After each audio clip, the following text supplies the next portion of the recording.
Dando continuidade ao estudo do fluxo de potência, certo? A gente vai falar agora nesse vídeo o porquê que esse problema do fluxo de potência é um problema não linear, certo? Ou seja, ele requer um processo iterativo de resolução, certo?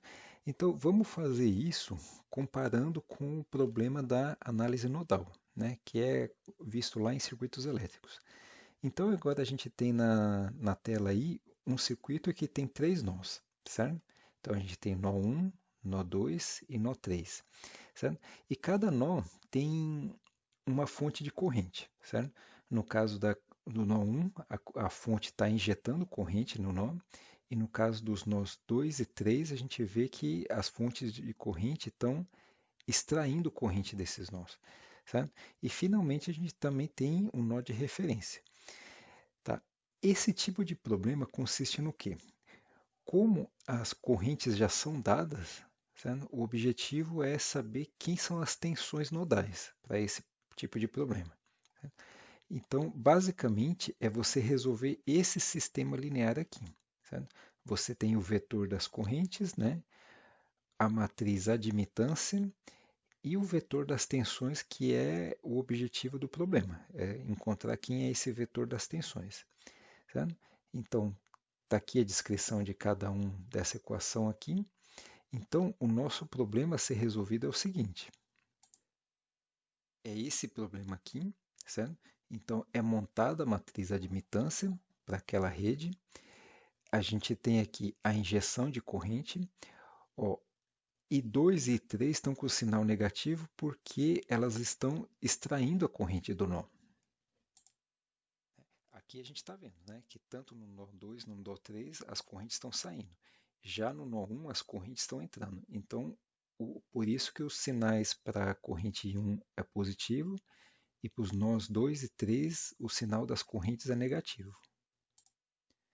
Após achar essas tensões, né, via sistema linear, fica uma outra incógnita. Quem são as correntes que passam de um nó para outro?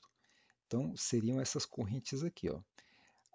A corrente que circula do nó 1 para 2 é íon 2, e a corrente que circula do nó 2 para nó 3 é I23. Assim sendo, né, aqui é só aplicar a lei de Ohm, né, pegar essa diferença de potencial e multiplicar pela admitância, certo?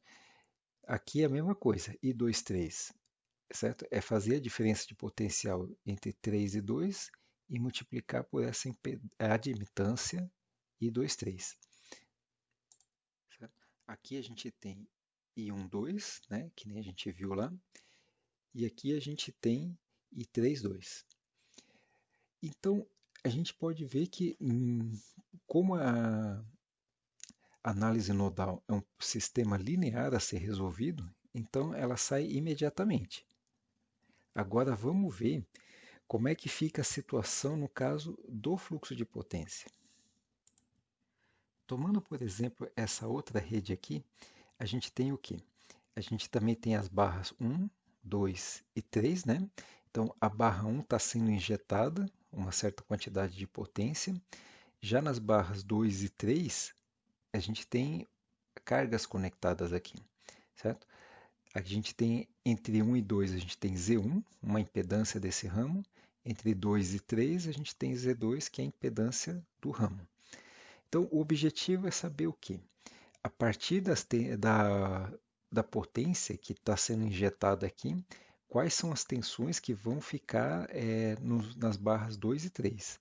A gente sabe quem é a tensão na barra 1, certo? Mas não nas barras 2 e 3. Então, nesse processo aqui, é análogo à análise nodal. Por quê? Porque a gente tem uma rede, certo? Tem as cargas que estão sendo, né?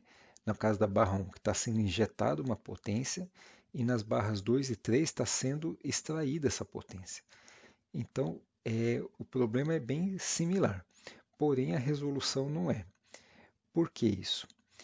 Pelo seguinte, né? No caso, para a gente saber a corrente em cada ramo, a gente tem que pegar a potência que está passando ali e dividir pela tensão, né? Aí nesse caso tem que tirar o conjugado dessa relação aqui. Pois bem, esse problema seria facilmente resolvido assim, certo? Você saber a corrente em cada ramo, né? E da mesma forma que foi feita lá na análise nodal, sabendo a corrente, através da diferença de potencial, a gente acharia as tensões. Porém, esse problema não é tão fácil de resolver assim de forma linear. Aliás, não tem como fazer.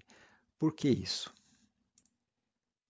Porque aqui nessa equação 4.3, aqui ele quer que a gente ache a corrente pegando a potência dividido pela tensão. Só que justamente a tensão é uma variável que a gente não quer encontrar no problema, não é uma variável fornecida. Certo? Então, para resolver um problema não linear, igual esse caso aqui, o que deve acontecer? A gente deve estipular um valor de tensão, certo? E depois verificar se esse valor de tensão é adequado com a característica do problema. Certo? Caso ele não seja adequado, ele vai sendo corrigido. Certo? Então, isso é um processo iterativo, que você atribui um valor e depois você corrige esse valor de tensão para poder se enquadrar na solução do seu problema. Certo? Então, obviamente que isso daqui não pode ser resolvido de forma da mesma forma que a gente fez na análise nodal, que basta resolver um sistema linear, porque ali a gente tem as variáveis, todas as variáveis, e a gente calcula só aquela que a gente precisa, ou seja, aquela que está faltando. Mas não é o caso desse problema aqui, porque para achar essa corrente, a gente vai precisar de um valor de tensão que a gente não tem, certo? Então, nesse vídeo aqui, a gente queria mostrar apenas isso, certo? Mostrar que o problema do fluxo de potência é um problema de característica não linear e que vai precisar de um método iterativo para resolver, certo? Então, nos próximos vídeos aí, a gente vai procurando chegar nesse ponto aí, certo? De ver qual é o método que vai servir para a gente.